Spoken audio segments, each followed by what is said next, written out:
해처럼 밝게 살면서 주 찬양하니 주 찬양 주 찬양 주 찬양 내 마음 다해 주 찬양 주 찬양 내 생명 주만 섬기리 주만 섬기리 가장 낮은 자리에서 주만 높이리 내 생명 다 한 번 더 주만 섬기리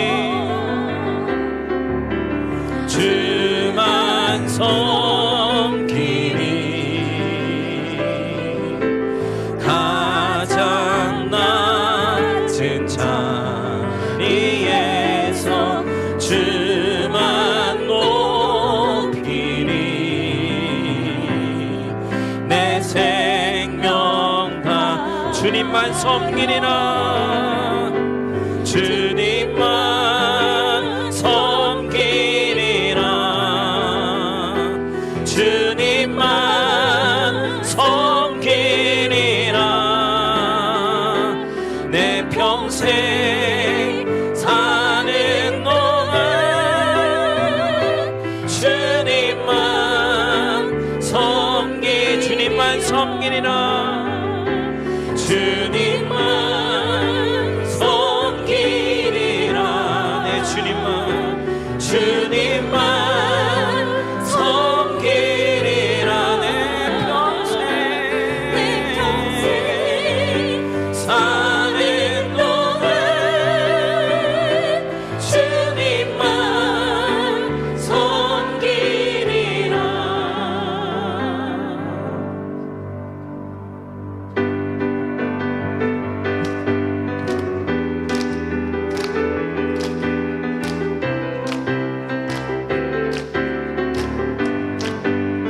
생명 주께 있네 주께 있네 능력 주께 있네 소망 주께 있네 주 안에 있네 생명 주께 있네 능력 주께 있네 소망 주께 있네 주 안에 있네 생명 다해 주 찬양하리 힘을 다해 주 찬양하니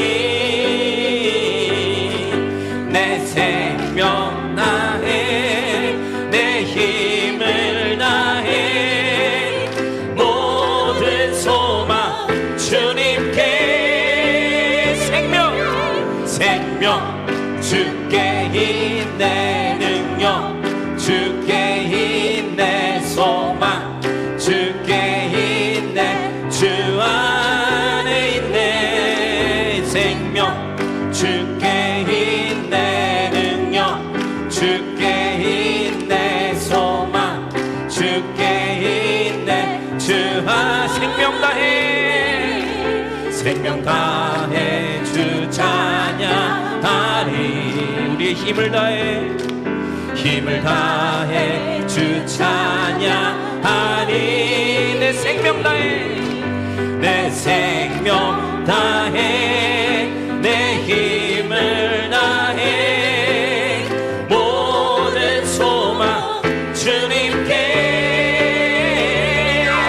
생명 주께 있네 능력 주께 있네 소망 주께 있네 주 안에 있네 주 안에 있네 주 안에 있네 주께 야 소리 높여서 다 찬양하여라 주님이 다스리시네. 그 소리 외치며 다 선포하여라. 그 이름 예수 그리스도. 모두 일어나 주를 향하여 달리자. 두 손 들고서 기쁨의 춤을 추며 주의 나라가 임하시는 곳에 기쁨 받을 생명과 소망 넘치. 다시 한번 야 소리 높여서 야 소리 높여서 다 찬양하여라. 주님이 다스리시네. 다 함께 큰 소리로 큰 소리 외치며 다 선포하여라. 그 이름 예수 그리스도. 모두 일어나 주를 향하여 달리자. 두 손 들고서 기쁨의 춤을 추며 주의 나라가 임하시는 곳에 기쁨 가득 생명과 소망 넘치. 모두 일어나 모두 일어나 주를 향하여 달리자. 두 손 들고서 기쁨의 춤을 추며 주의 나라가 임하시는 곳에 기쁨 가득 생명과 소망 넘치리라. 아멘. 하나님의 생명이 있는 자가 하나님을 예배합니다. 생명이 없는 자는 하나님을 예배할 수 없습니다. 우리에겐 그 생명이 있는 줄 믿습니다. 아멘. 나는 하나님을 예배하는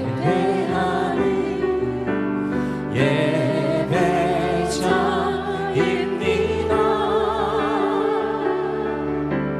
내가 서 있는 곳 어디서나 하나님을 예배합니다. 내 영혼 거룩한 은혜를 향하여 내 마음 완전한 하나님 향하여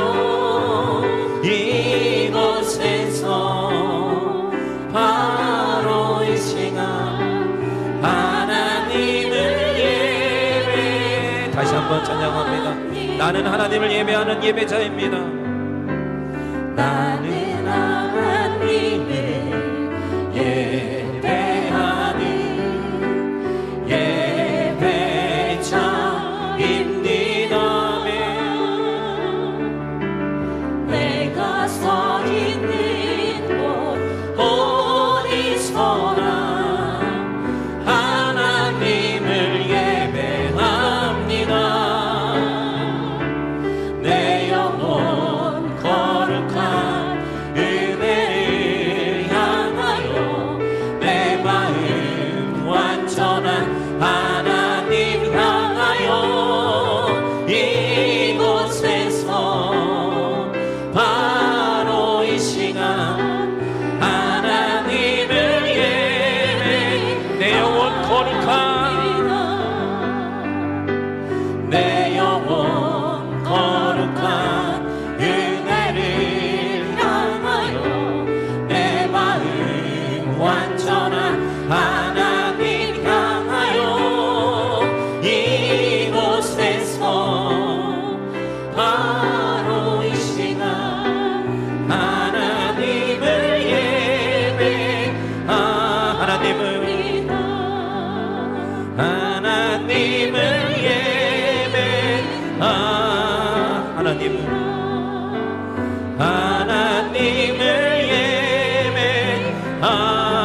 찬양하라 내 영혼아 찬양하라 내 영혼아 찬양하라 내 영혼아 내 속에 있는 것들아 다 찬양 한 번 더 찬양하라 찬양하라 내 영혼아 찬양하라 내 영혼아 내 속에 있는 것들아 다 찬양 우리 목소리로만 찬양합니다.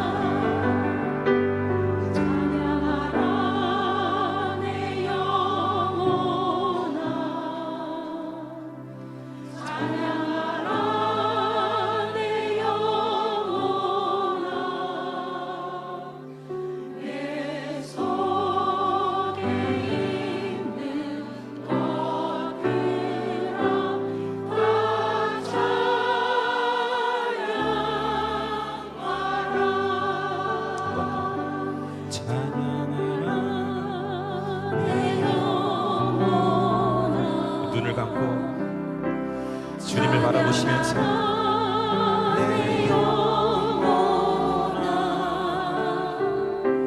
내 속에 있는 것들아 다 찬양 한 번 더 합니다. 바라보라 하나님을 바라보라 바라보라 하나님 바라보라 하나님을 내 속에 있는 것들아 내 속에 있는 것 주 바라보라 주 바라보라 이 시간 예배를 위해서 함께 기도하시고 은혜 받기 위해서 기도하시고 우리 세우신 사자 목사님 위해서 다 같이 함께 기도하시겠습니다. 할렐루야. 충만하신 아버지를 감사합니다. 저들을 은혜 가운데 불러주시고 주님의 전으로 함께 계신 감사합니다. 예배할 수 있음을 감사합니다. 찬양할 수 있음을 감사합니다. 이 시간 우리 예배와 찬양을 받아주시고 기뻐받으시 예배될 수 있도록 인도하여 주시며 성령님께서 함께 하시는 거룩한 예배가 될 수 있도록 주 인도하여 주시옵소서. 오늘도 단에 세우신 사장신 문역 가운데 붙잡아 주시옵시고 힘을 주시고 능력을 주시고 강건함을 도와주시옵소서. 목회사 역사를 감당할 수 있도록 인도하여 주시고 오늘도 살아계신 하나님의 말씀이 선포되어질 때 그 말씀이 우리의 말씀 나의 말씀이 되게 하여 주시고 변화되고 새롭게 되는 역사가 있도록 주님께서 인도하여 주시옵소서.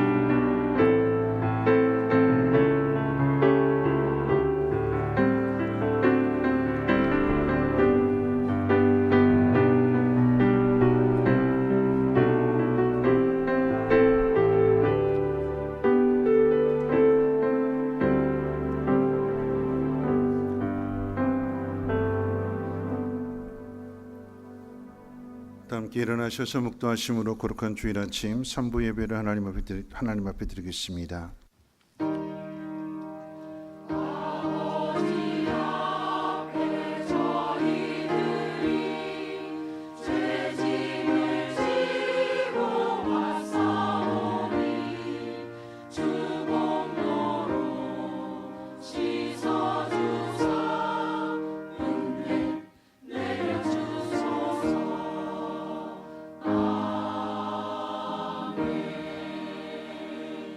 여호와의 율법은 완전하여 영혼을 소송시키며 여호와의 증거는 확실하여 우둔한 자를 지혜롭게 하며 여호와의 교훈은 정직하여 마음을 기쁘게 하고 여호와의 계명은 순결하여 눈을 밝게 하시도다.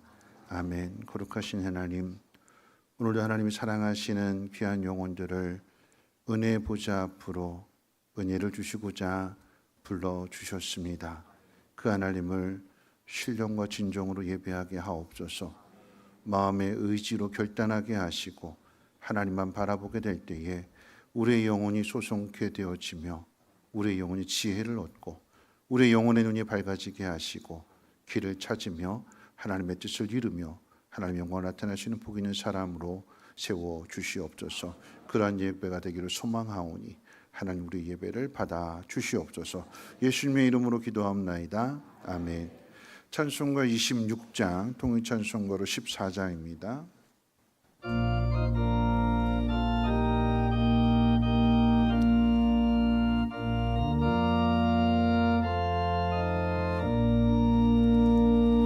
구세 주를 아는 이들 찬송하고 찬송하세.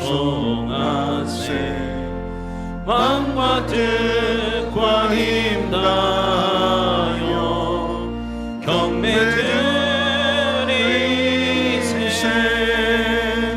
주를 알지 못한 이들 주가 친히 인도하사 그의 피로 구속하니 찬송 부르세.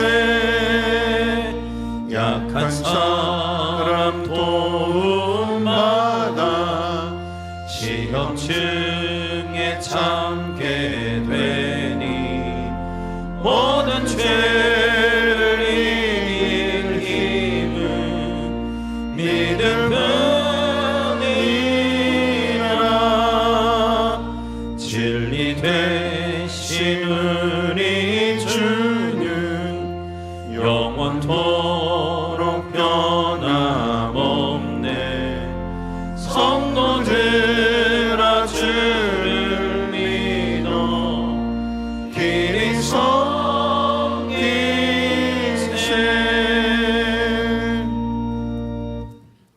교동문은 19번입니다. 찬송가 되는 교동문은 19번입니다. 허물의 사함을 받고 자신의 죄가 가려진 자는 복이 있도다. 마음에 간사함이 없고 여호와께 정죄를 당하지 아니하는 자는 복이 있도다. 내가 입을 열지 아니할 때에 종의 신음함으로 내 뼈가 쇠하였도다. 주의 손이 주야로 나를 누르시오니 내 진액이 빠져서 여름 가뭄에 마른같이 되었나이다. 주께 내 죄를 아뢰고 내 죄악을 숨기지 아니하였더니 곧 주께서 내 죄악을 사하셨나이다. 이로 말미암아 모든 경건한 자는 주를 만날 기회를 얻어서 주께 기도할지라. 진실로 홍수가 범람할지라도 그에게 미치지 못하리이다. 주는 나의 은신처이오니 환난에서 나를 보호하시고 구원의 노래로 나를 두루시리이다. 너희 의인들아 여호와를 기뻐하며 즐거워할지어다. 마음이 정직한 너희들아 다 즐거이 외칠지어다. 아멘. 사도신경으로 신앙을 고백합니다.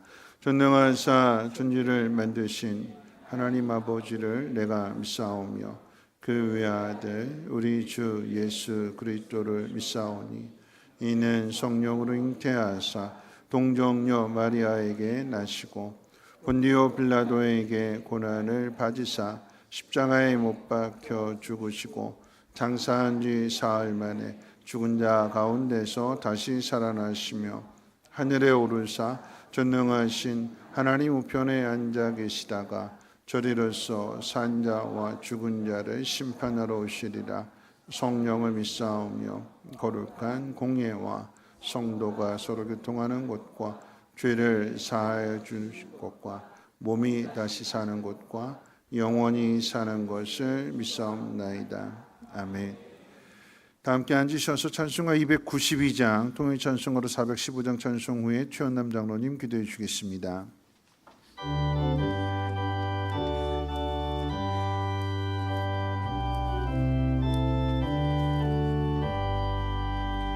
주 없이 살 수 없는 죄인의 구주여 그 귀한 몸의 피로 날 구속하소서. 구주여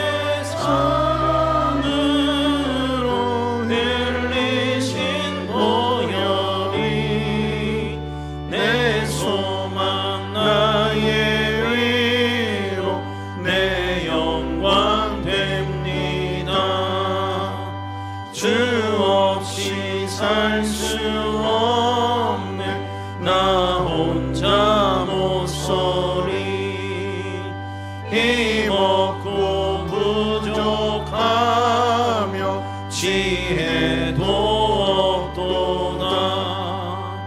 내 주는 나의 생명 또 나의 힘이라. 주님을 의지하여 지혜를 얻으니 주 없이 살 수 없네. 내 주는 하신다. 내 영의 깊은 간구 마음의 소원을 주밖에 나의 마음이 알아주리요. 내 마음 위로하사 평온케 하시네.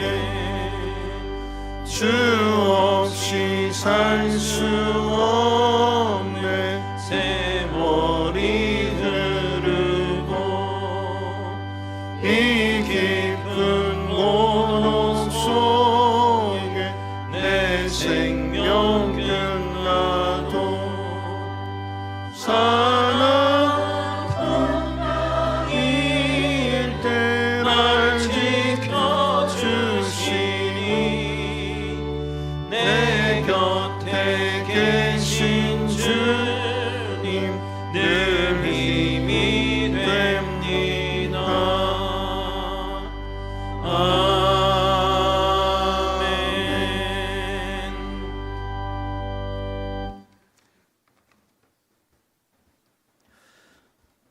기도드리겠습니다. 한 주간의 삶 속에서 모든 일을 주관하시며 우리의 삶을 이끄시는 하나님, 귀한 날 귀한 시간 허락하여 주시고 하나님의 성전에서 예배할 수 있도록 은혜 베풀어 주심에 감사와 영광을 드립니다. 무더위와 장마로 힘겹고 어려움도 있었지만 하나님께서는 모든 만물을 무더위 속에서 성장과 성숙을 이루게 하셔서 풍성한 가을을 허락하여 주셨사오니 알곡과 열매를 맺는 계절에 저희들의 삶을 되돌아봅니다. 심은 대로 거둔다는 진리를 알면서도 저희들은 힘을 다하고 적게 심고 많이 거두기를 원했습니다. 부지런함 못하고 기기적인 마음을 얘기하오니 용서하여 주시옵소서. 거룩하신 하나님, 우리가 말씀을 더 가까이 가게 하여 주시고 순종하여서 우리 앞에 놓여진 현실들을 세상적인 지식과 생각으로 판단치 않도록 분별의 능력으로 우리의 삶을 이끌어 주시옵소서. 거룩하신 하나님, 이 예배를 통하여 주님 앞에 우리의 믿음을 고백하고 삶의 수고를 내려놓고 하나님의 은혜를 사모하며 날마다 하나님 안에서 하나님과 동행하는 결단 있는 예배가 되게 하여 주시옵소서. 하나님이 섭리 가운데 성민교회 공동체를 허락하여 주시고 견고하며 흔들리지 않는 든든한 반석을 우리에게 주셨사오니 변함없는 하나님의 진리를 전하기에 부족함 없는 교회로 축복하여 주시옵소서. 이곳에 함께하는 우리 성도들 한 분 한 분 그 삶들을 긍휼히 여겨 주셔서 어려움 만나지 않게 하시고 만났을지라도 믿음으로 이겨낼 수 있는 담대함도 함께 허락하여 주시옵소서. 그래야 이루어가는 그 삶 속에서 백배의 결실들을 우리 하나님께 늘 드려지는 삶이 되게 하여 주시옵소서. 건강을 잃은 성도에게는 건강의 회복을, 경제에 어려움이 있는 성도에게는 경제의 회복으로, 마음에 상처가 있는 성도에게는 그 상처를 말씀으로 치유하여 주셔서 우리 성민교회가 늘 화목하며 평안히 주님의 사명을 잘 감당하는 교회가 되게 하여 주시옵소서. 또한 가정교회 사역을 계획할 때에 우리 42개 목장 모두가 한 마음 한 뜻이 되어 함께 모여 떡을 떼며 삶을 나누기를 즐겨하는 목장들 되게 하여 주시옵소서. 교회 학교를 축복하여 주시옵소서. 하나님의 진리만을 잘 가르치고 잘 배워서 배운 자들은 세상에서 분별된 하나님의 자녀가 되게 하여 주시고, 열심히 수고한 선생님들께서는 그 가정도 자녀도 산업도 은혜의 갑절의 복을 허락하여 주시옵소서. 이 시간 말씀 들고 제단 위에 세우신 목사님, 기도하며 준비하신 그 말씀들을 1.1읽도 들음이 없이 선포드릴 때에 우리 영혼이 풍성한 열매로 채워지며 쉴만한 물가로 인도함 받는 말씀 선포되게 하여 주시옵소서. 목사님 늘 일정 가운데 함께해 주셔서 영육간에 강건케 하시고 영혼들 돌봄에 부족함 없도록 인도하여 주시옵소서.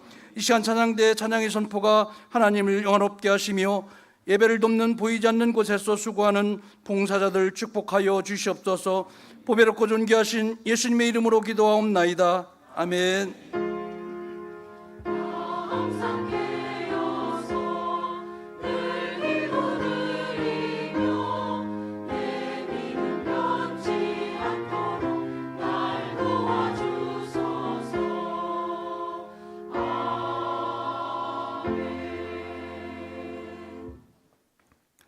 교회 소식은 주보를 참고해 주시고요.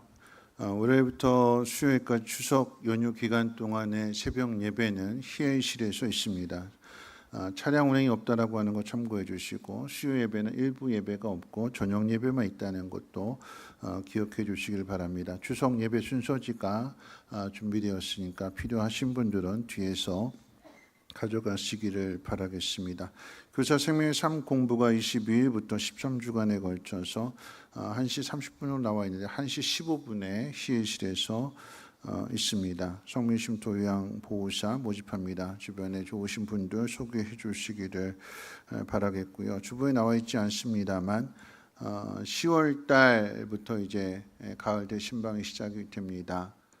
봄 신방은 가정별로 했다면 가을 신방은 목장별로입니다. 그래서 목장에서는 목원들과 상의하셔서 필요한 날짜에 신청해 주시면 감사하겠습니다. 오늘 이제 점심 시간에 식사 시간에 고구마와 이제 떡이 준비되어 있는데, 이제 고구마는 지난번에 괴산에서 옥수수 보내주신 홍순호 목사님이 고구마 이제 캤다고 성도님들과 함께 이제 쪄 먹으라고 이제 보내주셨어요. 그래서 고구마를 찌게 되었고, 또 이제 떡은 우리 김한복 장로님 아버님 소천하셔서 장례 은혜 가운데 잘 멋졌다고, 원래 다음 주에 식사를 하면서 떡을 준비하라고 그랬는데 제가 떡은 이번 주에 하라고 그랬어요. 추석 명절 앞에 두고 그래도 명절이니까 그때 떡 먹는 것보다는 조금 한 주 앞당겨서, 그래서 다음 주에는 점심을 대접해 주시고 오늘은 이제 떡을 대접해 주실 것입니다. 맛있게 드시고 함께 가족됨을 누리시고 또 격려도 해 주시고 기도해 주시기를 부탁드려 봅니다. 하나님 말씀 봅니다. 하나님 말씀은 룻기서 2장 8절로 13절입니다. 구약성경 404페이지 룻기서 2장 8절로 13절까지 말씀을 제가 봉독합니다. 구약성경 404페이지고요. 룻기서 2장 8절로 13절 말씀을 봉독하겠습니다. 보아스가 룻에게 이르되 내 딸아 들으라. 이삭을 주어러 다른 밭으로 가지 말며 여기서 떠나지 말고 나의 소녀들과 함께 있으라. 그들이 베는 밭을 보고 그들을 따르라. 내가 그 소년들에게 명령하여 너를 건드리지 말라 하였느니라. 목이 마르거든 그릇에 가서 소년들이 귀로운 것을 마실지니라 하는지라. 룻이 엎드려 얼굴을 땅에 대고 절하며 그에게 이르되 나는 이방 여인이거늘 당신이 어찌하여 내게 은혜를 베푸시며 나를 돌보시나이까 하니, 보아스가 그에게 대답하여 이르되 내 남편이 죽은 후로 내가 시어머니에게 행한 모든 것과 내 부모와 고국을 떠나 전에 알지 못하던 백성에게로 온 일이 내게 분명히 알려졌느니라. 여호와께서 내가 행한 일에 보답하시기를 원하며 이스라엘의 하나님 여호와께서 그의 날개 아래 보호를 받으러 온 내게 온전한 상 주시기를 원하노라 하는지라. 룻이 이르되 내 주여 내가 당신께 은혜 입기를 원하나이다. 나는 당신의 하녀 중에 하나와도 같지 못하오나 당신이 하녀를 위로하시고 마음을 기쁘게 하는 말씀을 하셨나이다 하니라. 아멘. 임마누엘 찬양대 찬양 있겠습니다.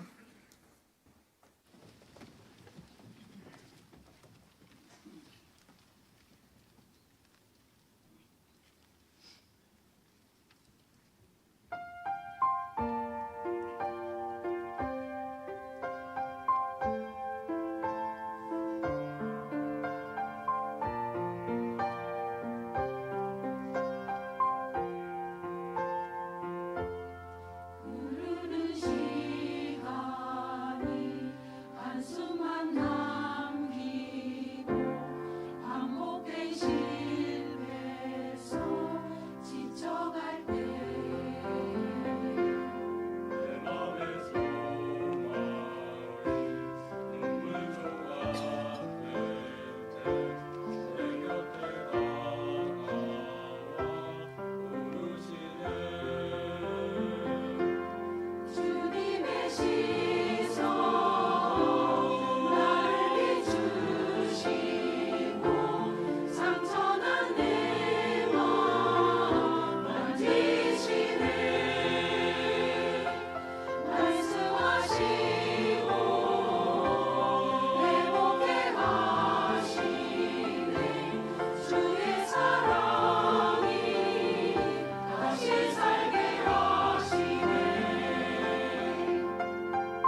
기도하겠습니다. 하나님의 백성이 하나님 앞에 왔습니다. 아버지의 자녀가 아버지 앞에 왔습니다. 그 아버지 만나는 예배가 되게 하시고 아버지의 뜻을 알며 그 뜻 가운데로 나아가겠다고 결단하는 예배가 될 수 있도록 하나님 우리 심령의 복을 내려 주옵시고 드려진 예물을 하나님 복 주사 이 예물에 씌워지는 곳곳마다 멀리 계시는 하나님이 가까이 계시는 하나님이 되게 하시고 저들도 하나님 우리 아버지가 되신다는 사실을 깨닫고 하나님께로 돌아올 수 있는 귀한 예물로 하나님 복 내려 주시옵소서. 드린 손길 가운데 무엇보다도 복의 복을 도와해 주시고 저들 어떤 상황 어떤 처지에 있을지라도 때를 따라 도와주시는 그 하나님의 놀라운 손길 포기하려고 하는 순간마다 다시 일으켜 세우시는 그 하나님의 손길을 경험하게 하시고 두려움 없게 하시고 기쁨으로 감사함으로 걸어가는 복된 길 되게 하옵소서. 오늘도 말씀을 듣습니다. 말씀 속에서 나를 너무나도 사랑하시는 그 하나님의 음성 듣게 하시고 하나님의 뜻을 향하여 결단할 수 있는 귀한 시간 되게 하옵소서. 우리 구주 예수님의 이름으로 기도합니다. 아멘. 네, 한 주일 동안도 편안하게 잘 지내셨는지요? 네, 우리 옆에 분하고 인사 나누실 때 우리 룻기서 인사로 이렇게 인사하시겠습니다. 오른쪽에 계신 분은 왼쪽에 계신 분을 향해서 이렇게 두 번씩 짝짓고 인사하는 거예요. 먼저 이렇게 인사하는 거죠. 하나님이 당신과 함께 하시기를 원합니다 하고 인사하겠습니다. 오른쪽에 계신 분이 네, 왼쪽에 계신 분은 하나님이 당신에게 복 주시기를 원합니다 하고 화답합니다.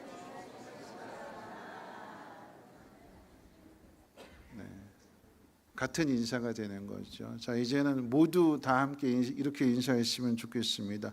명절 증후군 이겨내고 축복의 통로가 됩시다 하고 인사하겠습니다.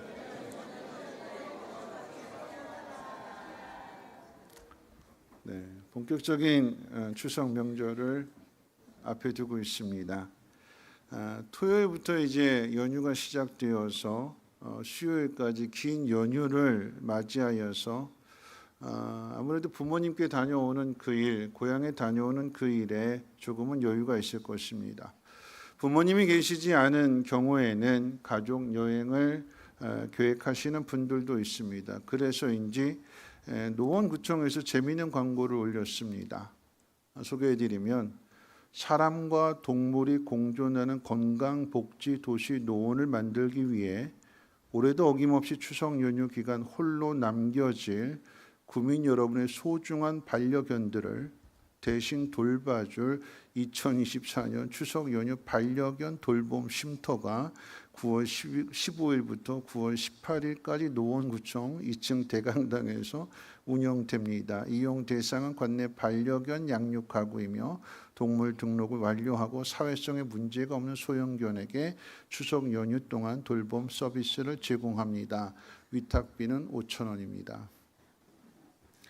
저는 노원구청 홍보대사도 아니고 노원구청 대변인도 아닙니다. 근데 재미있는 이 광고가 올라왔어요. 집에 있는 반려견을 연휴 기간 동안에 주인을 대신하여 돌봐준다고 합니다. 그런데 덩치가 크거나 시끄럽게 짖거나 잘 물거나 사회성에 문제가 되는 반려견은 돌봐줄 수 없답니다. 이 뉴스 기사를 보면서 문득 그런 생각을 했습니다. 추석 명절에 혼자 계시는 분들은 누가 돌봐주나? 누군가 돌봐주겠다고 하는데 돈을 내는 사람만 돌봐주고 문제를 일으키지 않고 고분고분 말 잘 듣는 사람들만 돌봐준다고 하면 반대로 돈이 없는 사람과 문제를 일으키는 사람은 누가 돌봐주나?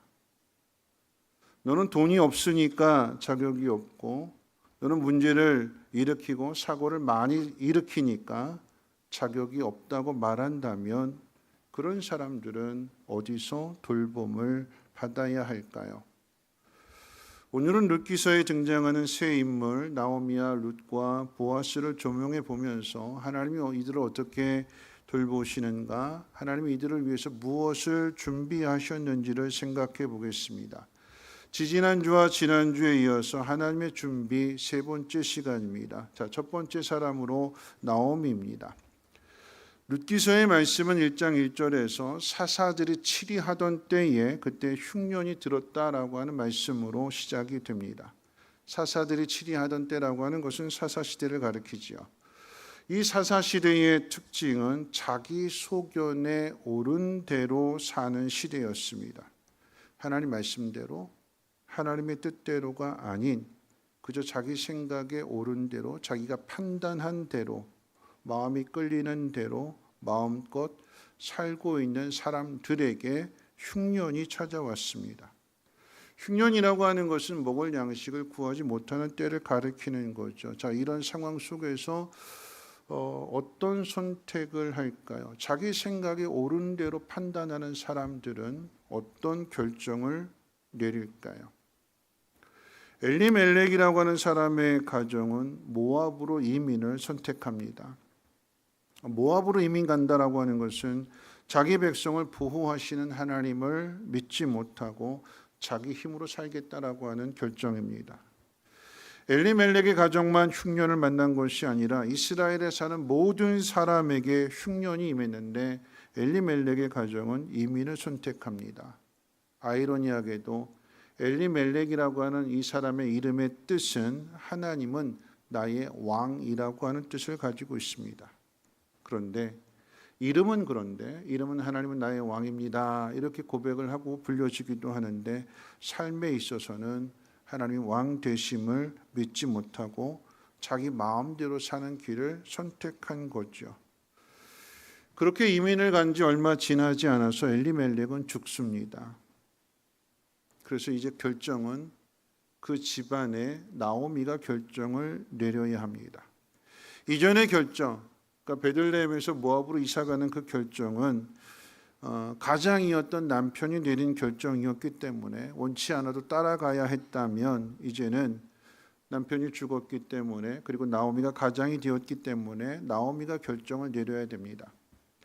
나오미는 두 아들과 함께 베들레헴으로 돌아가지 않고 그곳에서 오르바와 룻이라고 하는 이방인 며느리 둘을 맞이합니다. 그렇게 잘 사나 했는데 10년 즈음에 두 아들이 손을 보지 못한 채 죽습니다. 남편도 죽고 두 아들도 죽습니다. 손자라도 있으면 그러면 그 손자를 통해서도 어떻게 대를 이어갈 것이고 삶의 소망을 찾고 낙을 찾을 터인데 그런데 그 집안의 남자들이 다 죽었기 때문에 어찌해야 될 바를 모르는 거죠. 자, 이런 상황에 대하여 룻기서 1장 5절 앞에 있는 1장 5절에서는 이렇게 기록하고 있습니다. 우리 화면 보시고 같이 한번 읽어볼까요? 룻기서 1장 5절 말씀 같이 한번 읽어봅니다. 시작. 말론과 기련 두 사람이 다 죽고 그 여인은 두 아들과 남편의 뒤에 남았더라. 여러분 성경이 기록하고 있는 이 표현을 잘 보셔야 돼요. 모압에서 얻은 오르바와 룻이 있음에도 불구하고 며느리 둘이 있음에도 불구하고 성경은 그 여인은 두 아들과 남편을 앞서 보내고 혼자 남은 것으로 이 나오미의 상황을 설명하고 있습니다. 흉년이 왔을 때는 남편과 두 아들을 의지해서 어떻게라도 버텨볼 수 있었습니다. 남편이 죽었을 때는 그나마 두 아들을 의지해서 살 수 있었습니다. 그런데 두 아들이 죽고 난 뒤에는 어떻게 살아야 되며 무슨 낙으로 살아야 할까요? 흉년이라고 하는 것은 어떤 의미에서 보면 물질의 문제입니다. 어떻게 사느냐 하는 이 문제에 대하여 물질의 문제에 대해서 그래도 가난하지만 어렵지만 남편이 있고 두 아들이 있다라고 하면 서로 도와가면서 힘을 합해서 버텨낼 수 있고 이겨낼 수 있는 것인데 버텨낼 수 있는 의지할 수 있는 사람이 죽으니까 남편이 죽고 두 아들이 죽으니까 그럼 이것은 단지 육적인 문제가 아니라 물질적인 문제만이 아니라 이제는 멘탈의 문제가 되고 정신적인 문제가 되는 거예요. 난 앞으로 어떻게 살아야 되는가? 무슨 낙으로 살아야 할까? 이런 상황 속에서 나오미는 새로운 결단을 합니다. 고향 땅 베들레헴으로 돌아가려고 하는 결단입니다. 나오미가 이런 결단을 내릴 수 있었던 것은 여호와께서 자기 백성을 돌보시사 그들에게 양식을 주셨다 하는 그 소식을 들었기 때문입니다. 우리 1장 6절 말씀 화면 보시고 또 한번 읽어볼까요? 1장 6절 말씀 함께 읽겠습니다. 시작.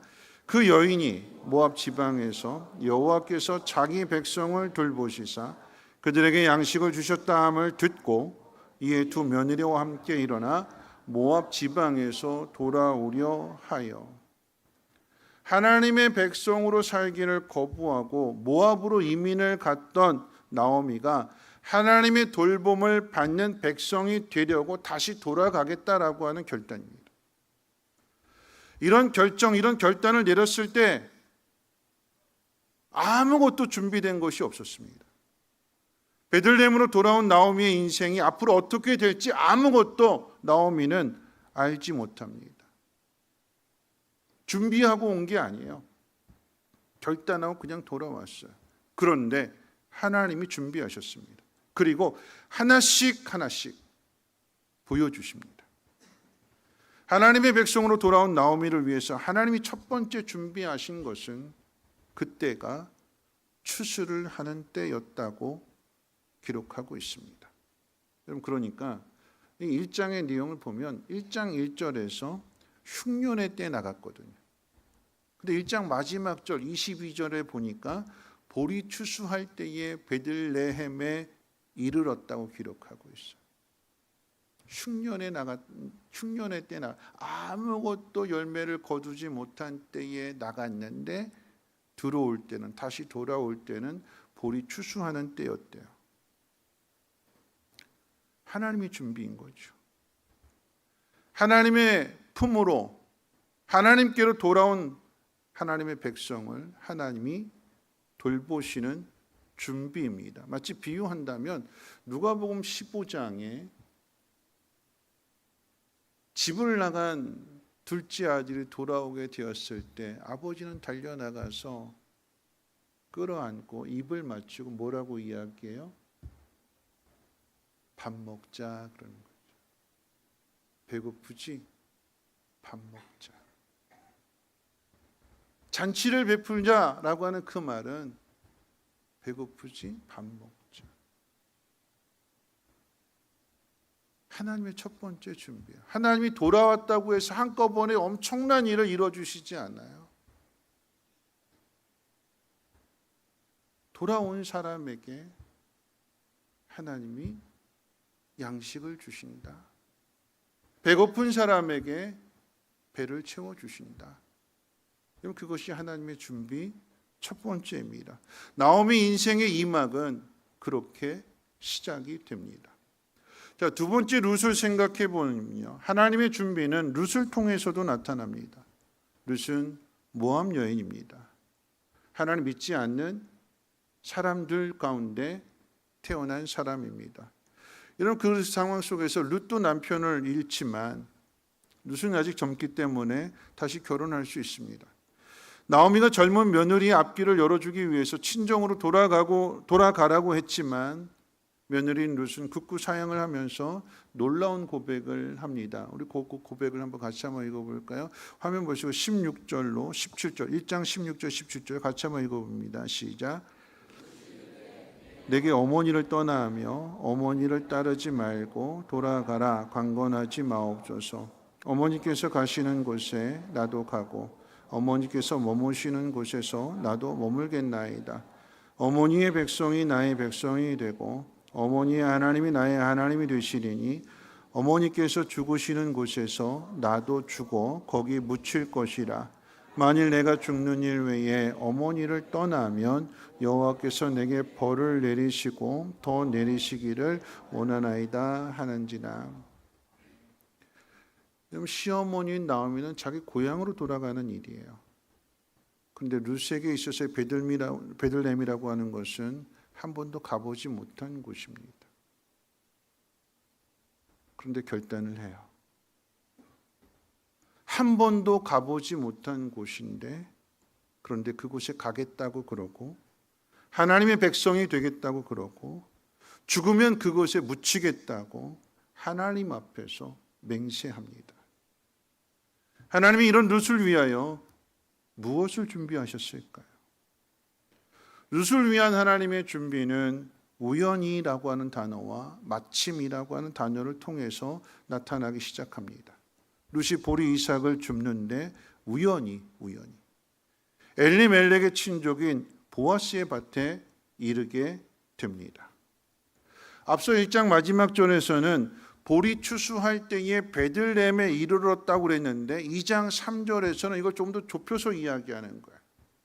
말하자면 1장 마지막 절에서는 베들레헴이라고 하는 큰 마을을 소개해 주는 거예요. 그쪽으로 거기로 다시 돌아왔다.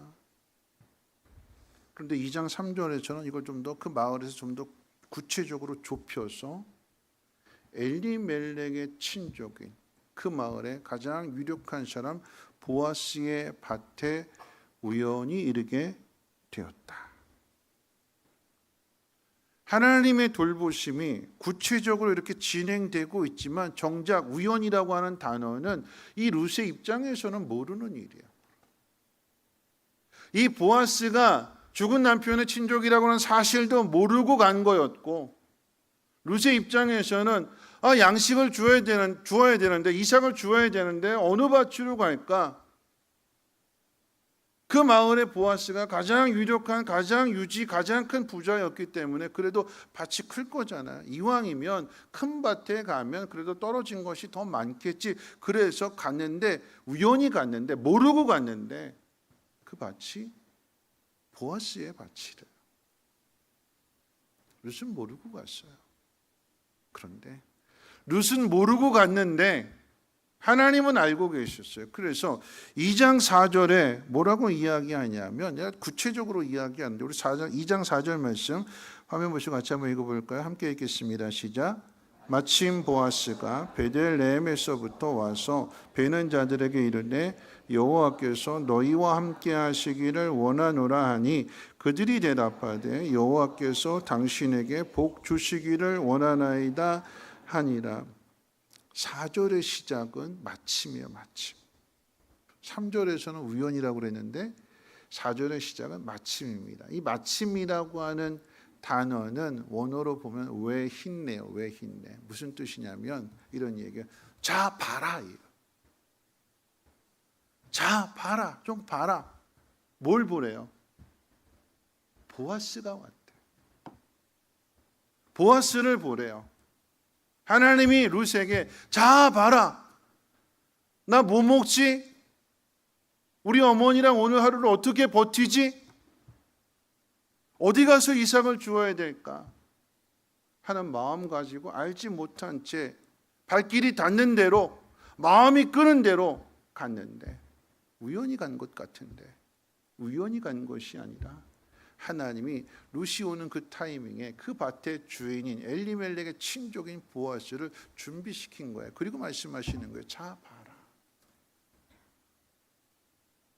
이 은혜가 저와 여러분들에게도 있으시기를 주님의 이름으로 축원을 드립니다. 여러분 이 상황을 더 정확하게 말씀을 드리면 보리 이삭을 주어서 시어머니를 봉양하려고 하는 시어머니에게 효동하려고 하는 룻을 위해서 하나님이 그냥 하루 양식을 얻는 것으로 끝나는 것이 아니라 계속해서 공급하고 채워줄 수 있는 신랑감을 준비하셨다라고 하는 이야기입니다. 어머니의 하나님이 나의 하나님이 되고 어머니가 죽는 곳에 나도 가서 죽고 거기서 묻히겠다라고 하는 이 룻의 고백에 대한 하나님의 응답이고 하나님의 은혜입니다. 놀라우신 하나님의 은혜는 보아스의 말을 통해서 더 구체적으로 나타납니다. 룻은 보아스로부터 많은 배려를 받았어요. 그랬더니 이 룻이 보아스에게 어찌하여 나에게 은혜를 베푸시느냐고, 어찌하여 나 같은 여인을, 나 같은 하녀를, 천하디 천한 이 여인을, 이 종을 돌보시냐고 묻습니다. 그랬더니 보아스가 이렇게 대답을 해요. 우리 같이 한번 읽어볼까요? 11절 말씀 함께 읽어봅니다. 시작. 보아스가 그에게 대답하여 이르되 내 남편이 죽은 후로 내가 시어머니에게 행한 모든 것과 내 부모와 고국을 떠나 전에 알지 못하던 백성에게로 온 일이 내게 분명히 알려졌느니라. 나에게 분명히 알려졌다 그랬어요. 내가 시어머니를 공경한 일, 내가 하나님을 믿기로 결단한 그 일, 그 일이 내 귀에 들려졌다. 그래서 네가 한 일을 내가 알고 있었다. 궁금했어. 기다렸어. 어떤 여인인지 얘기를 들어서 알았는데 직접 보지 못했는데 기다렸어. 그 이야기예요. 네가 한 일에 대하여 하나님 다 알고 계셨어. 그리고 하나님이 준비해 놓으셨어. 여러분, 우리가 마음의 결단을 하는 그 순간부터, 하나님의 뜻을 따르기로 결단한 그 순간부터 하나님 모든 것들을 준비하셨다는 사실을 하나씩 하나씩 나타내 주시는 거예요. 룻은 몰랐어요. 내가 이렇게 결단하면, 어머니를 따라가게 되면, 하나님 믿기로 결정하게 되면 하나님 나한테 어떻게 상 주실까? 하나님 나한테 어떻게 보상해 주실까? 보답해 주실까? 전혀 기대하지 않았어요. 기대를 바라고 한 일 아니었어요. 마땅히 해야 하는 일인 줄 알고 그렇게 했어요. 여러분, 기억해야 됩니다. 힘들고 어려운 상황에서 하나님을 믿기로 결단하는 그 순간부터 하나님 준비하신 손길이 나타나기 시작합니다. 하나님은 룻이 행하는 그 모든 일들을 지켜보셨고 다 알고 계십니다. 그리고 상을 주십니다. 룻이 바라는 그 양식을 넘치게 주셨을 뿐만 아니라 바랄 수 없는 신랑까지도 준비하셨습니다. 이 놀라운 은혜가 힘들고 어려운 상황 속에서 하나님을 향하여 고백하고 결단하는 저와 여러분들에게도 이루어지기를 다시 한번 주님의 이름으로 축원을 드립니다. 10번째 보아스입니다. 보아스. 엘리멜렉의 친족인 보아스는 베들레헴에 있어서의 소문난 부자입니다. 보아스는 부자일 뿐만 아니라 밭에서 일하는 종들에게 먼저 인사를 건넬 정도로 아주 친절하고 자상한 사람이었어요. 하나님의 사람은 돈만 많은 사람이 하나님의 사람이 아니라 친절해야 돼요. 자상해야 돼요. 겸손해야 돼요. 주인이 종들에게 먼저 인사를 건넵니다.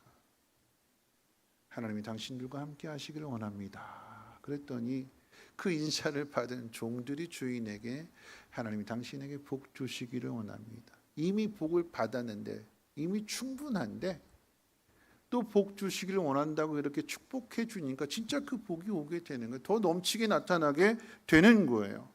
뿐만 아니라 여러분, 이 보아스는 감정을 자제할 줄도 아는 사람이었어요. 시어머니가 가르쳐 주는 대로 룻이 이 보아스의 이제 결혼을 생각하게 되고 하나님의 법을 따라서 이제 결혼 그 비밀 작전을 실행하는 거잖아요. 그래서 이 보아스의 침실에 몰래 들어왔어요. 근데 보아스가 그것을 보고도 자기 감정을, 자기 욕구를 절제해요. 돌려보내요. 절차를 따라서, 순리를 따라서, 하나님 말씀을 따라서 내가 준비할 테니까 돌아가 있어라. 그리고 이 일을 위해서 쉬지 않는 열정도 보여줍니다. 그런 보아스가 이방 여인 룻과 결혼을 하려고 합니다. 이 모습을 비유한다면 그런 이야기야. 찰스 황태자가 평범한 여인 다이애나와 결혼하겠다라고 하는 것과 같은 의미인데, 아니 그보다 더한 거죠. 그 당시로서는 상당히 충격적인 이야기. 이 이야기를 들은 마을 사람들이 아마도 그렇게 이야기할 거예요. 왜? 보아스가 뭐가 부족해서? 그렇게 돈이 많은데 얼마든지 예쁘고 뭐 몸매 좋고 뭐 그런 뭐 여인들 자기 마음에 원하는 스타일 얼마든지 할 수 있는데 왜? 이방 여인이다. 거기다 남편을 잃은 과부입니다. 근데 보아스가 그런 룻과 결혼을 준비하고 있어요. 여러분, 이 결혼에 대한 준비는 룻의 외모를 보는 것이 아니라 하나님 말씀을 따라서 행하는 일입니다. 겉에 드러나 있는 모습이 아니라 하나님 말씀을 따라서 고엘 제도를 따라서 가까운 친족이 대가 끊어진 그 집안의 대를 이어줘야 된다라고 하는 하나님 말씀 때문에 룻과 결혼하는 거예요. 보아스는 하나님의 보호를 받으러 온 여인을 자신의 아내로 맞이합니다. 이 일이 평범한 일이 아니라고 하는 것은 보아스보다도 더 가까운 그 친족의 말을 통해서 나타나게 되는데 4장 6절 말씀 가운데 보면 제가 읽어드릴게요. 그 기업 물을 자가 이르되 나는 내 기업에 손해가 있을까 하여 나를 위하여 물으지 못하노니 내가 물을 것을 네가 물으라 나는 물으지 못하겠노라. 이 말씀을 설명하면 보아스가 하는 일은 기업의 손해를 보는 일이라고 하는 의미입니다. 그런데 보아스는 손해를 감수하고 룻을 아내로 맞이합니다. 보아스를 위한 결정이 아니라 하나님을 위한 결정이었고 룻을 위한 결정이었습니다. 하나님은 보아스를 위해서 어떤 준비를 하셨을까요? 보아스를 위한 하나님의 준비는 자손입니다. 자손. 보아스는 룻과 결혼해서 오벳을 낳지요.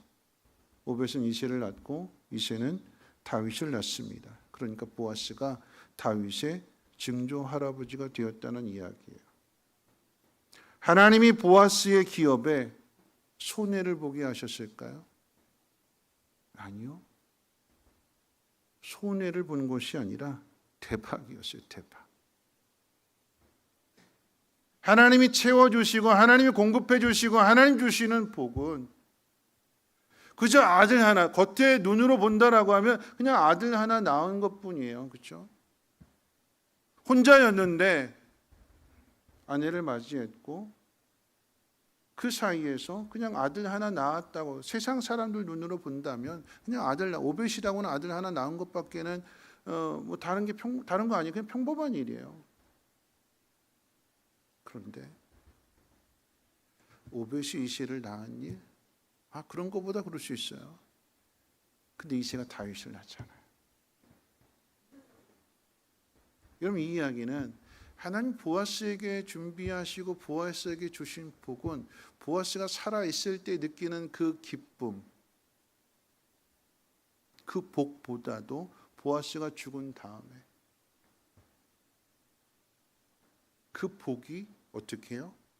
이어지는 거야. 그 복이 더 큰 복이요. 다윗 때문에 보아스의 이야기가 성경에 기록되는 거예요. 우리가 이것을 다 알고 계획하고 하나님 앞에 이렇게 하는 걸까요? 순종하는 걸까요? 아니요. 오늘 나에게 주시는 하나님의 말씀, 내게 주어진 이 상황 속에서 어떻게 살아야 될까? 하나님 말씀이 이렇게 가르쳐 주시네. 그냥 단순하게 하나님 말씀을 따랐더니 하나님 우리에게 공급해 주시고 채워주시는 복은 우리가 상상할 수 없는 복으로 채워주시는 거예요. 여러분, 기업 물을 자는 이게 손해보는 거라고 그랬어요. 손해보는 거. 겉으로 보는 거, 계산기 따져보니까 이거 손해보는 거예요. 손해보는 거. 나 안 한다. 나한테 아무런 도움이 안 된다. 나한테 아무런 유익이 없다. 네가 해라. 복을 발로 걷어찬 거죠. 보아스는 여러분, 이 성경이 이렇게 기록하는 것은 손해보는 일이에요. 도움되지 않는 거야. 유익이 되지 않는 거야. 그런데 하나님 말씀을 따랐더니 어떻게 해요? 하나님이 놀라운 복으로 주시는 거죠. 그럼 계산하지 마세요. 하나님 말씀 앞에서. 어떻게 살아야 되지?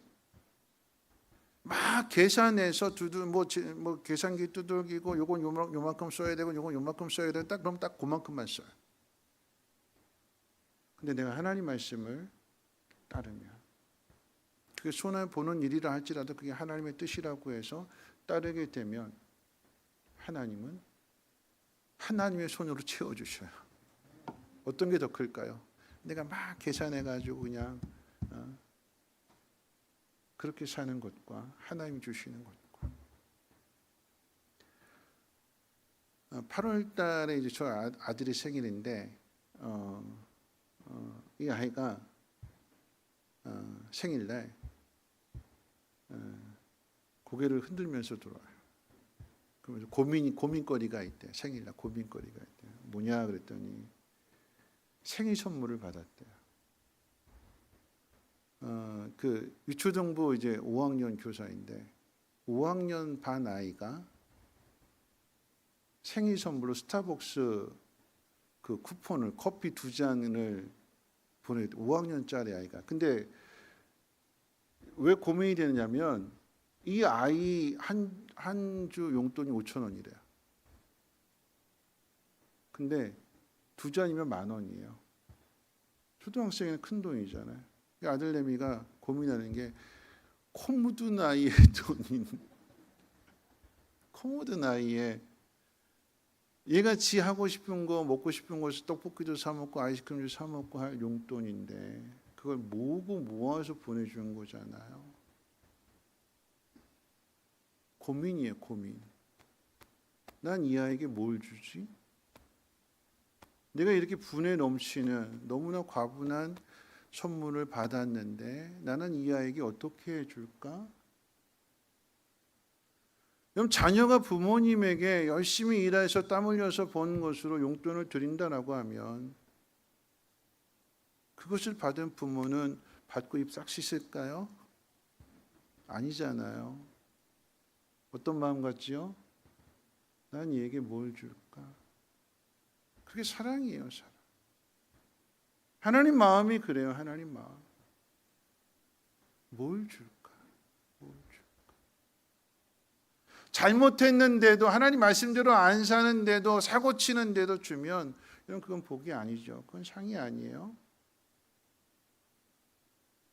행한 일에 대하여 하나님이 뭘 줄까?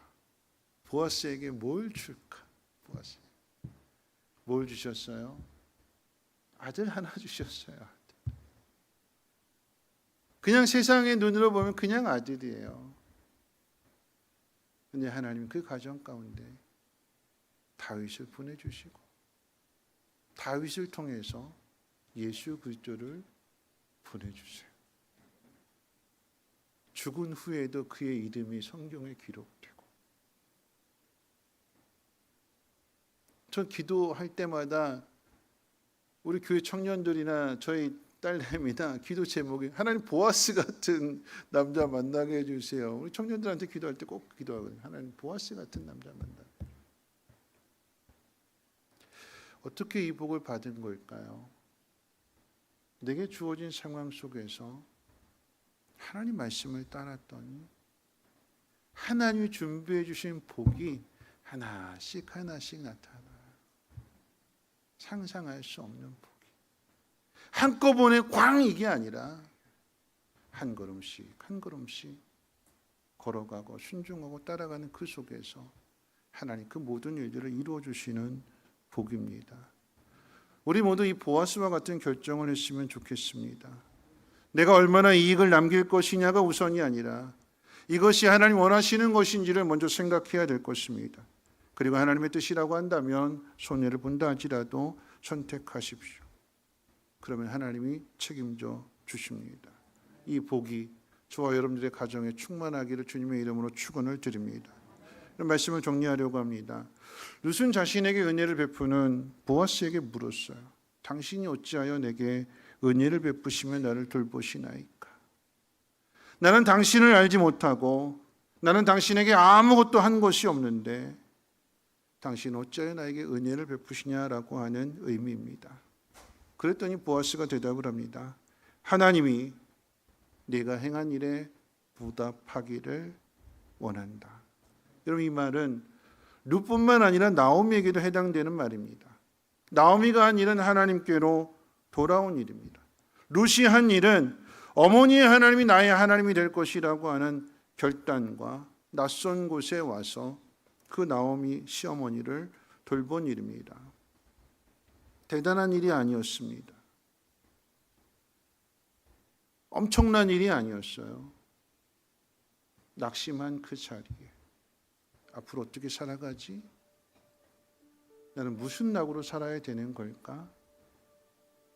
하는 그 상황 속에서 하나님께로 돌아가자. 부끄럽지만, 내세울 곳 없지만, 아무것도 한 곳이 없지만, 내 남은 여생을 하나님께 한번 맡겨보자. 나오미 그러고 돌아왔어요. 룻도 자신이 주어진 그 상황 속에서 세상적인 방법으로 얼마든지 자기 고향으로 돌아가고 친정으로 돌아가고 자기 눈에 맞는, 자기 마음에 맞는 사람 만나서 새로운 인생을 꾸릴 수 있겠지만 그러지 않고 그 상황 속에서 어머니가 보이는 거예요. 어머니. 나보다도. 나는 남편 하나 잃었을 뿐인데 우리 어머니는 두 아들을 잃었고 남편도 잃었는데 저분이 이제 어떻게 사시나 눈에 보이는 거예요. 자기 걸 포기하고 어머니 하나님이 나의 하나님이 되겠습니다. 어머니가 돌아가시는 그곳에 내가 어머니 묻어드릴게요. 그리고 나도 어머니 그 옆에 묻힐게요. 누가 이런 말을 할까요? 딸입니다. 딸. 하나님의 답은 멀리 있지 않아요. 오늘 나의 현실, 나의 상황 속에 답이 있어요. 그 답을 찾으면 하나님께로 돌아가자, 하나님 말씀대로 살아보자라고 결단하게 되면 거기서부터 어떻게 해요? 관계가 변해요. 관계가. 하나님의 복은 누구를 통해서 오냐? 이 관계의 변화를 통해서 오게 되는 거예요. 한번 생각해 볼까요? 나오미에게 있어서의 관계의 변화는 뭘까요? 며느리인 줄 알았어요. 아들의 며느리 남편, 아들, 아들의 아내, 남인 줄 알았어요. 남인 줄 알았어요. 나오미하고 룻의 관계 속에서 정식 명칭은 시어머니인데 시자가 빠져요. 그럼 뭐가 되죠? 어머니가 돼요. 어머니인데 어머니라고 하는 세 글자가 두 글자로 줄어들어요. 뭐가 될까요? 엄마. 룻에게 있어서의 나오미는 엄마가 되어줬어요. 룻을 볼까요? 룻의 관계의 변화는 시어머니의 관계를 한번 생각해봐요. 시어머니. 나오미하고 룻의 관계는 며느리잖아요. 며느리. 근데 1장 말씀 가운데 보면 딸아 그래요. 딸아. 난 괜찮다. 네 인생 찾아가라. 나는 어떻게 돼도 상관없다. 네 인생 찾아가라. 누가 이렇게 말해요? 엄마가 얘기해요. 엄마가. 보아스를 볼까요? 보아스의 관계가 변해요. 룻과의 관계, 이방 여인인 줄 알았어요. 이 보아스하고는 연결될 수 없는, 근데 하나님의 법이, 하나님의 말씀이 연결해 놓으니까 이방 여인 줄 알았고 과부인 줄 알았는 이 룻이 아내가 돼요. 아내. 그 아내를 통해서 아들을 낳고, 그러므로 다윗의 증조부가 됩니다. 멀리 있지 않아요. 가까이 있어요. 다른 사람이 아니에요. 내 주변의 사람들, 그 속에서 내가 하나님 말씀을 따라서 어떻게 대하느냐에 따라서 이 관계가 변합니다. 그리고 그 관계를 통해서 하나님 우리에게 복을 주세요. 하나님께로 돌아오면, 하나님에 대한 믿음을 고백하면 하나님이 모든 것을 준비하십니다. 하나님께로 돌아온 사람이 하나님 말씀을 따르면 따를수록 하나님의 준비는, 그리고 하나님의 복은 구체적으로 더 나타날 것입니다. 우리는 알지 못한 채 우연히 이르게 될지라도 하나님은 자 봐라 하고 준비해 주실 것입니다. 말씀을 따르는데 손해가 본다 할지라도 그 길을 따르십시오. 그러면 하나님의 준비를 보게 될 것입니다. 우리의 시선이 가족에게만 머물지 말고 주변의 이웃들을 돌아보시고 그 이웃들과도 마음을 나누어서 가족이 되십시오. 그것이 하나님이 이 명절에 원하시는 일들입니다. 가족들끼리 만났다라고 하면 상대방 보고 조금 더 하라고 그러지 말고 여러분이 좀 더 수고하십시오. 손해보십시오. 그러면 하나님이 놀라운 복으로 채워주실 것입니다. 하나님으로 인해서, 그리고 여러분으로 인해서 모두가 이 명절 행복해지기를 주님의 이름으로 축원을 드립니다. 우리 찬송 바꿔서 우리 찬양하라 내 영혼아 함께 일어나셔서 우리 찬송 부르고 기도하고 축도로 마치겠습니다. 찬양하라 내 영혼아.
감사하라 내 영혼아 감사하라 내 영혼아 감사하라 내 영혼아 내 속에 있는 것들아 나가 마지막으로 바라보라 내 영혼아 바라보라 하나님을 바라보라 하나님을 내 속에 있는 것들아 다시 한번 바라보라 하나님을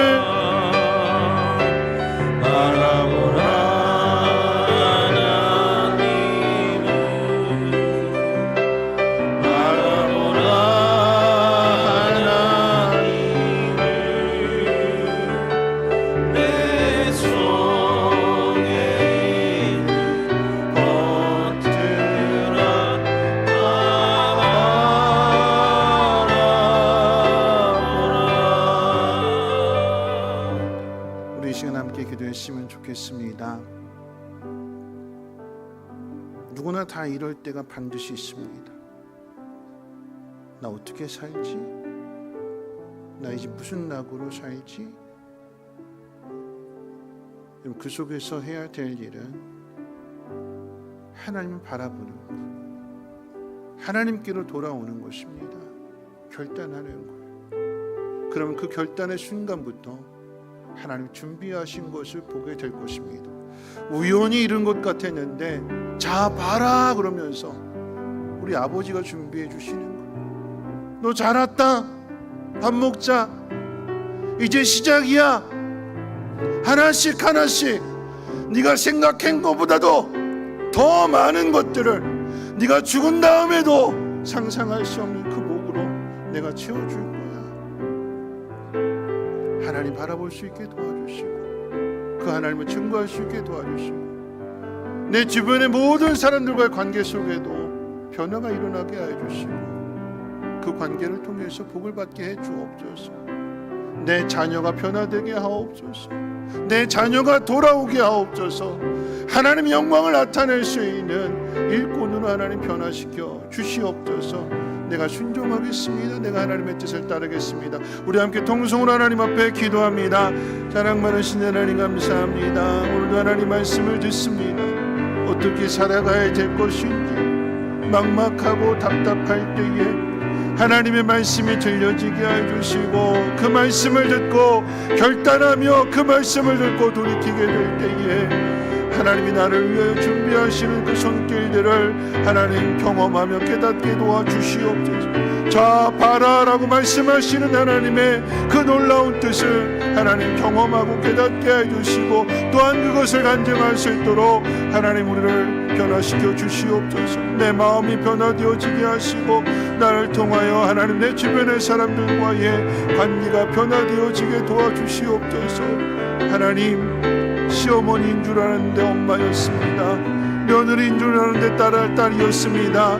이방 여인 줄 알았는데 아내였습니다. 이와 같은 복이 우리의 가정 가운데도 있어지게 도와주시고 무엇보다도 하나님을 사랑하는 자녀들 그 앞이 보이지 않습니다.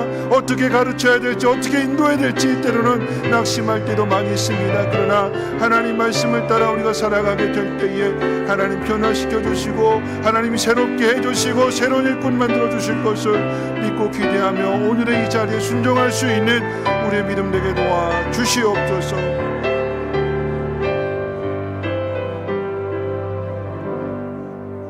하나님 감사합니다. 오늘 이 말씀 듣게 해주심을 감사합니다. 마음 가운데 새기게 해주시고 하나님을 향하여 결단하는 심령들마다 자 보라라고 하시는 하나님의 준비한 손길들을 경험하게 해주시고 간증하게 하시고 삶의 모든 관계들 변화시켜 나갈 수 있는 축복의 통로들 되게 도와주시옵소서. 받은 은혜를 흘려보내게 될 때에 나를 통해서 많은 사람들이 하나님의 사랑을 보게 하시고 저들도 돌이킴으로 인하여 가족이 되게 도와주시옵소서. 이제는 우리 주 예수 그리스도의 무한하신 은혜와 하나님의 그 크신 사랑하심과 성령님의 감화 감동 충만 보호 역사하심이 어찌하여 나를 돌보시나이까. 내가 한 것이 아무것도 없는데 어찌하여 나에게 은혜를 베풀어 주십니까?